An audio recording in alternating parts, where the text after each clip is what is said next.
이 시간 우리의 사명 선언문을 함께 선포하시겠습니다. 나는 마음과 뜻과 정성을 다하여 하나님을 예배하는 것을 내 삶의 최우선으로 둘 것입니다. 우리는 말씀과 기도 그리고 삶의 모본을 통하여 다음 세대들을 그리스도의 제자로 양육하며 교회와 민족과 세계를 책임질 글로벌 지도자들로 키울 것입니다. 나는 주님이 주신 은사와 재능, 시간과 물질 그리고 내 직업을 사용하여 국내의 불신 영혼들을 그리스도께 인도하여 구원시키는데 최선의 노력을 다할 것입니다. 우리는 주님의 은혜 안에서 연약한 교회들을 돕고 소외된 이웃들에게 사랑을 나눠주는 교회가 될 것입니다. 지금 나는 하나님의 말씀을 듣습니다. 설교를 통해 말씀하시는 하나님의 음성을 듣게 하시고 그 말씀에 순종하여 하나님께 영광 돌리며 축복의 길을 걷게 하소서. 아멘. 함께 찬송가 370장 찬송하겠습니다.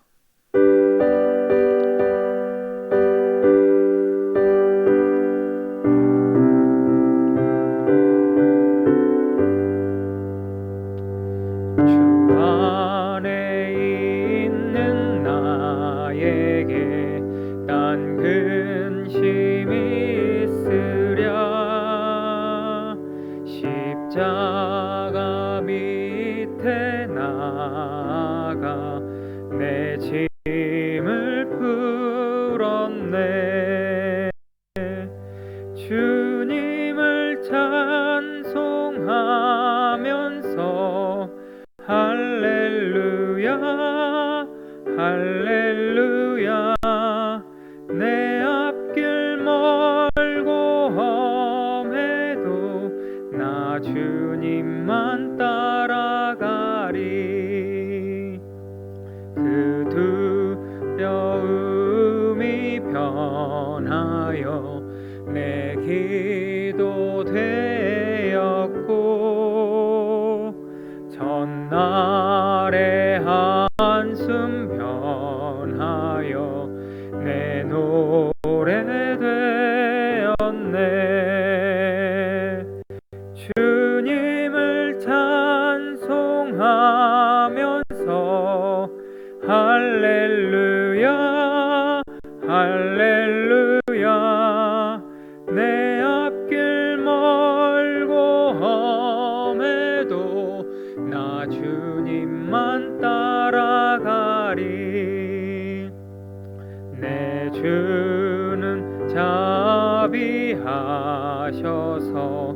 늘 함께 계시고 내 궁핍함을 아시고 늘 채워주시네. 주님을 찬송하면서 할렐루야 할렐루야.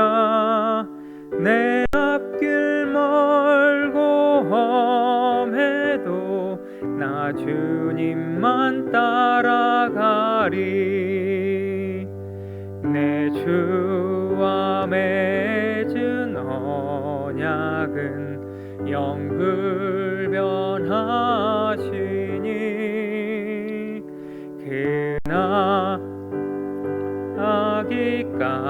그나가기까지는 늘 보호하시네. 주님을 찬송하면서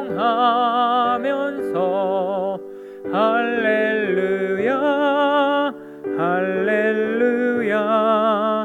내 앞길 멀고 험해도 나 주님만 따라가리.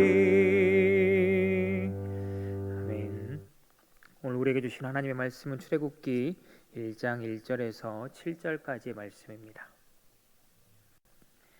출애굽기 1장 1절에서 7절까지 말씀, 구약 82페이지에 있습니다. 우리 출애굽기 1장 1절에서 7절까지 말씀, 가정에서 우리 함께 합독하시도록 하겠습니다. 야곱과 함께 각각 자기 가족을 데리고 애굽에 이른 이스라엘 아들들의 이름은 이러하니 루벤과 시므온과 레위와 유다와 이사갈과 스불론과 베냐민과 단과 납달리와 각각 아셀이요. 야곱의 허리에서 나온 사람이 모두 70이요. 요셉은 애굽에 있었더라. 요셉과 그의 모든 형제와 그 시대 사람은 다 죽었고 이스라엘 자손은 생육하고 불어나 번성하고 매우 강하여 온 땅에 가득하게 되었더라. 아멘. 네, 오늘도 이 새벽에 가정 가운데서 하나님 말씀을 듣는 모든 성도님들에게 하나님께서 보여주시는 말씀의 은혜가 가득히 넘치시기를 주님의 이름으로 축원합니다. 연결이라는 단어가 있습니다. 이 단어의 뜻은요, 사물과 사물을 서로 잇거나 어떤 현상과 현상이 관계를 맺게 함이라는 뜻을 가지고 있는데요. 이를 다시 쉽게 한번 말해보면요, 끊어지지 않고 이어지게 한다라는 겁니다. 그런데 모든 것이 연결되기 위해서는요, 단 한 가지의 조건이 필요한데 그것이 무엇이냐면 주관하는 주관자가 있어야 연결되게 된다는 겁니다. 이야기가 이어지기 위해서는요, 그 이야기 전체를 알고 있는 작가가 필요합니다. 건축물이나 물건이 만들어지기 위해서는요, 그에 대한 모든 설계들을 알고 있는 사람이 필요하다는 것이죠. 만약 이러한 주관자가 없다면 이어지는 것은 연결되는 것이 아니게 되는 것입니다. 성경의 첫 권인 창세기의 마지막은요, 요셉의 죽음으로 끝나게 됩니다. 그리고 이어지는 출애굽기는 야곱과 함께 온 가족들의 이름을 쭉 나열하고 있는데요. 하지만 6절은 이 가족들에 대해서 이렇게 말합니다. 요셉과 그의 모든 형제와 그 시대의 사람은 다 죽었고, 창세기 중심 인물들이었던 모든 사람들이 이제 죽게 되었습니다. 전혀 새로운 시대가 이제 도래하게 된 것처럼 출애굽기 1장은 시작하고 있는 것이죠. 이제 창세기는 끝나고 또 다른 출애굽기가 시작되는 것처럼 보입니다. 그런데 전혀 연결고리가 없어 보이는 창세기와 출애굽기, 그런데 우리의 궁금증을 유발하는 문장이 이어지는 7절에 놓여져 있는데요. 오늘 본문의 7절의 말씀 우리 함께 보시도록 하겠습니다. 이스라엘 자손은 생육하고 불어나 번성하고 매우 강하여 온 땅에 가득하게 되었더라. 여러분, 문장의 흐름상을 보았을 때도요, 이 7장의 내용은요, 전혀 뜬금없는 문장입니다. 애굽으로 넘어온 요셉과 그의 모든 가족들이 죽었는데 그 이후에 모든 것들이 생육하고 번성하였다라고 말하고 있습니다. 죽었는데 그들의 후손은 애굽에 살았다라는 게 더 자연스러운 문장임에도 불구하고 성경 1세대의 죽음 이후에 갑자기 번성하게 된 그들의 상황을 출애굽기 1장은 설명하고 있다라는 것이죠. 그런데 성경에는요, 의미 없는 말씀은 단 한 구절도 없다라는 겁니다. 아무 이유 없이 그 자리에 그렇게 쓰여진 구절은 단 한 구절도 없다라는 것이죠. 의미가 있고 뜻이 있다라는 겁니다. 그러면 왜 뜬금없어 보이는 이 말씀이 출애굽기 첫 부분에 있는 것일까요?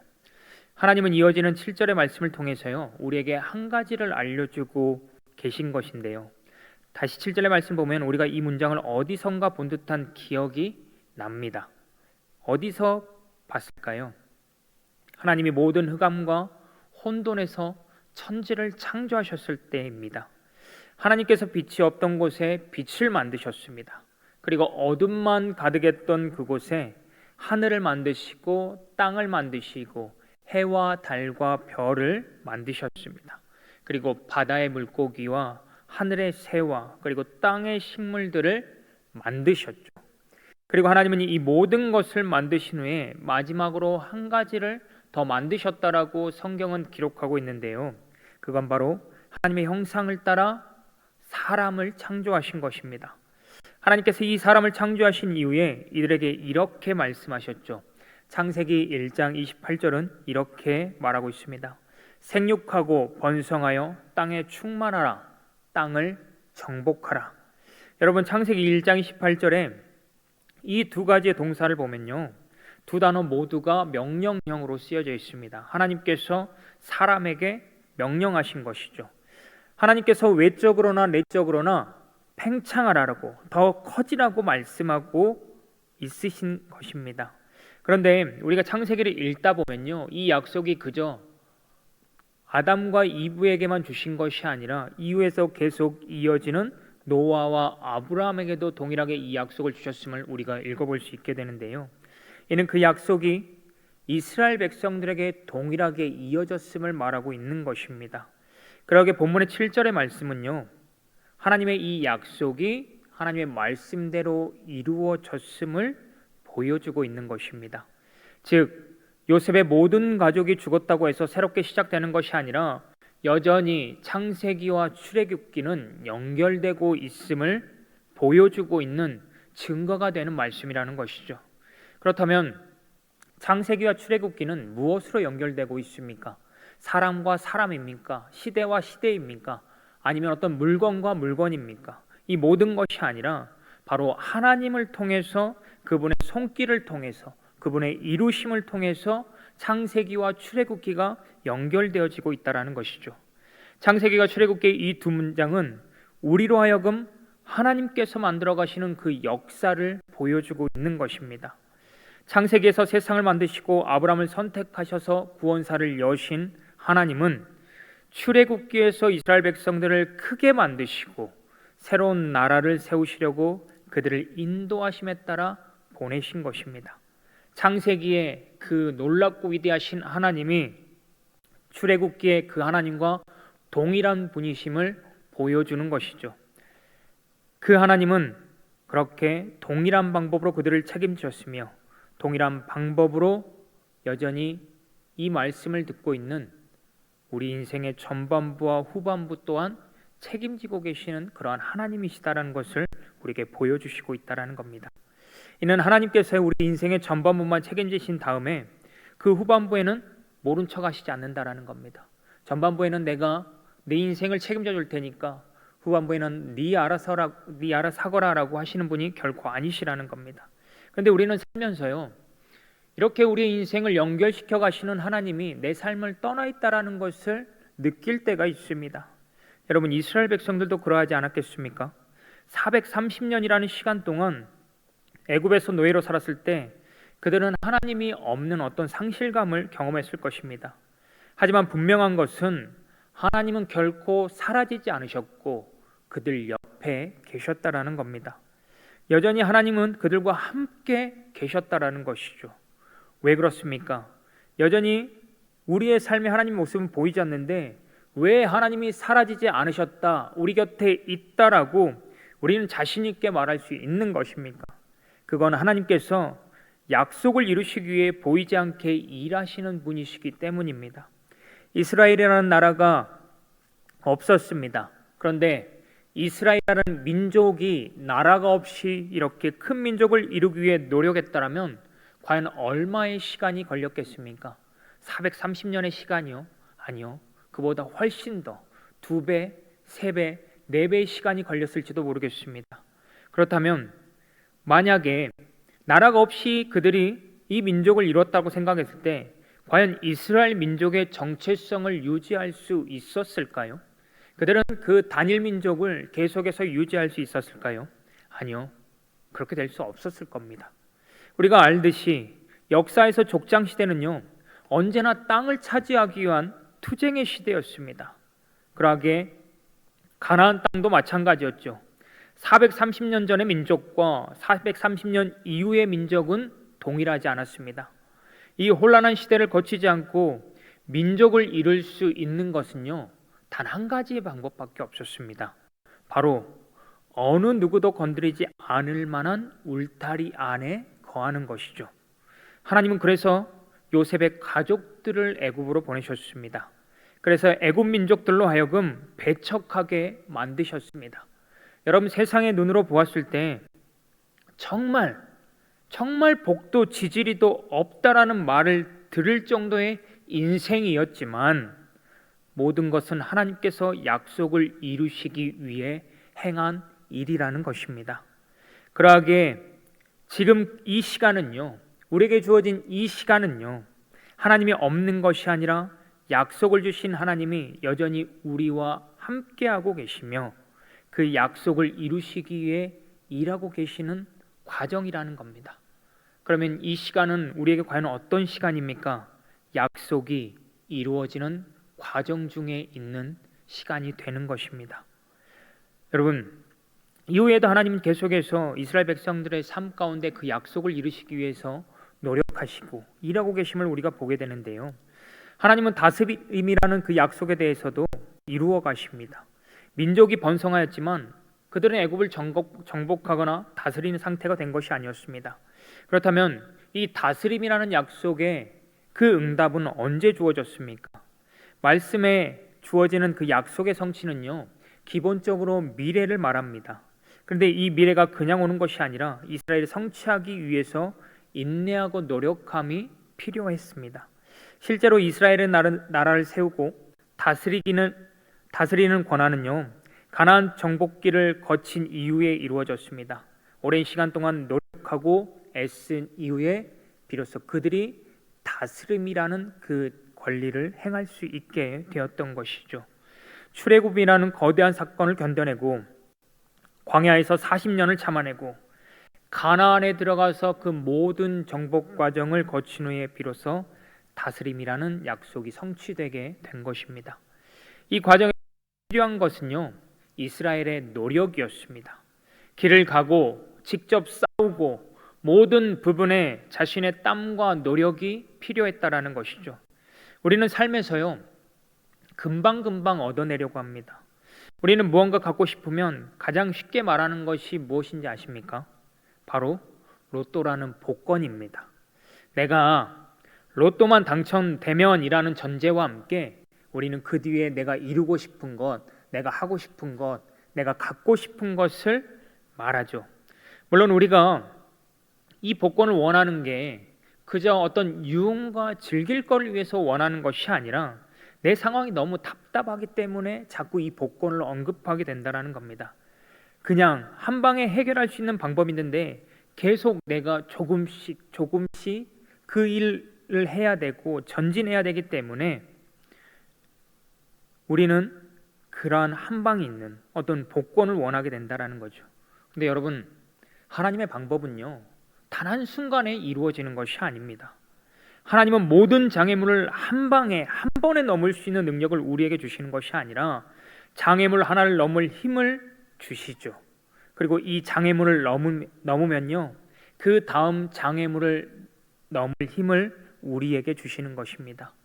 여러분, 이런 것이 하나님의 방법이라는 겁니다. 그런데 이런 하나님의 방법이 때로는 우리가 너무 서운하기도 하다라는 겁니다. 하지만 이러한 하나님의 방법이 있기에 우리는 내 삶에서 하나님을 잊어버리지 않고 계속해서 살아갈 수 있는 것입니다.